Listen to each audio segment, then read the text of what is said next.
السلام علیکم، کیا حال ہے؟ امید کرتی ہوں آپ سب خیریت سے ہوں گے۔ آج میں آپ کے لیے لے کے آئی ہوں مضمون استاد کا احترام۔ سب سے پہلے ہم اس کے اہم نکات لکھیں گے۔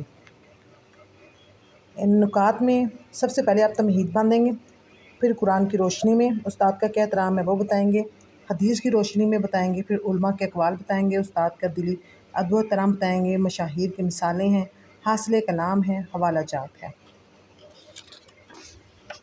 پھر مضمون ہے ہمارا استاد کا احترام۔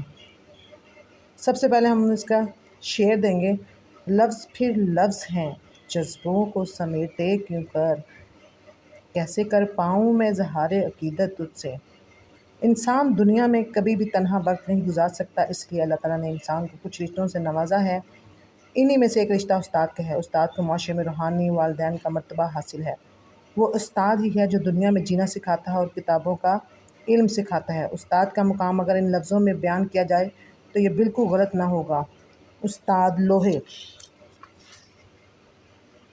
کو تپا کر کندن، پتھر کو تراش کر ہیرا بناتا ہے، اس لیے ایک استاد لوہار اور معمار بھی ہے۔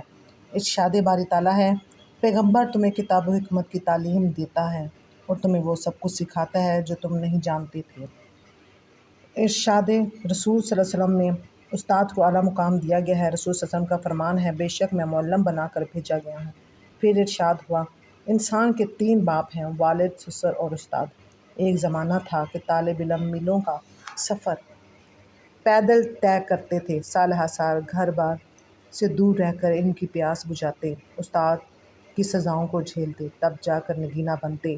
اس دور میں طالب علم باادب، باتہذیب ہوتے تھے۔ استاد کا مذاق اڑانا تو دور کی بات، استاد کے سامنے نظر تک نہ اٹھاتے تھے۔ وقت کا پہیہ چلا تو انسان نے بھی ترقی کے منازل طے کر ڈالے۔ جیسے جیسے بدلا تو تہذیب کے اندر بھی بدل گئے۔ اپنے استاد کی عزت کرنا سیکھو، کیونکہ آج تم اس کی بدولت یہ عبارت پڑھنے کے قابل ہو۔ سکندر اعظم کا قول ہے، میرا باپ مجھے آسمان سے زمین پر لے گیا اور میرا استاد مجھے زمین سے آسمان پر لے گیا۔ عالم عاجزی اور انکساری کو پسند کرتا ہے، اس کا مقام و دل ہرگز نہیں ہو سکتا جہاں تکبر، غرور، اسپا ہو۔ تو طالب علم کا فرض ہے کہ علم کی قدر پہچانے اور اس کے حصول کے لیے عاجزی اختیار کرے۔ حضرت علی کا قول ہے، میں اس شخص کا غلام ہوں جس نے مجھے ایک حرف پڑھایا، اگر وہ چاہے مجھے بیچ دے اور چاہے تو مجھے آزاد کر دے اور چاہے تو غلام بنا دے۔ اپنے استاد کا احترام کریں، ان سے تکبر سے پیش نہ آئیں، کسی سوال پر بحث نہ کریں۔ طالب علم استاد کا احترام کرنے سے محروم ہے، وہ علم کی دولت سے محروم ہے۔